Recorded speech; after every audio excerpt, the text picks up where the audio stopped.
Hi, welcome to సత్య చిత్రాలు.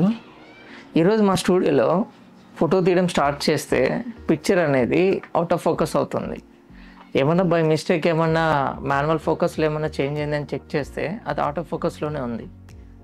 So ఒకసారి lens ఒకసారి రిమూవ్ చేసి క్లీన్ చేసి మళ్ళీ ఫిట్ చేసి పిక్చర్ తీయడం స్టార్ట్ చేశాను. అయినా సరే పిక్చర్ అవుట్ ఆఫ్ ఫోకస్ అవుతుంది.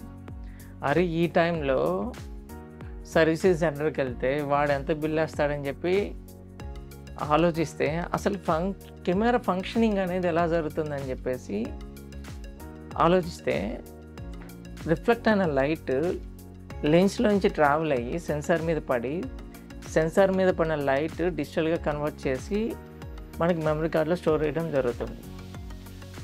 సో ఏదైతే ఇప్పుడు అన్నీ మనం వాడేదంతా ఆటో ఫోకస్ లెన్స్లు కాబట్టి ఆ లెన్స్లో రిఫ్లెక్ట్ అయిన లైట్ లెన్స్ నుంచి ట్రావెల్ చేసేటప్పుడు అది ఆటో ఫోకస్ అనేది ప్రాపర్గా పనిచేయకుండా లైట్ అనేది లెన్స్ నుంచి ట్రావెల్ చేసి సెన్సార్ మీద పడి సెన్సార్ నుంచి మెమరీ కార్డులో స్టోర్ అవుతుంది.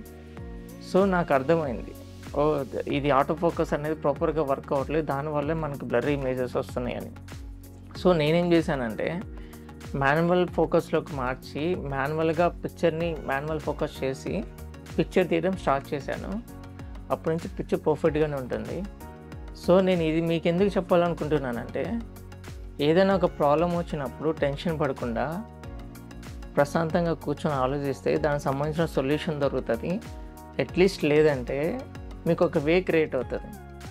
సో ఇలాంటి మీకు కలిగిన అనుభవాలు మాతో షేర్ చేసుకుంటారని ఆశిస్తున్నాను. అదేవిధంగా మా ఛానల్ని సబ్స్క్రైబ్ చేయండి.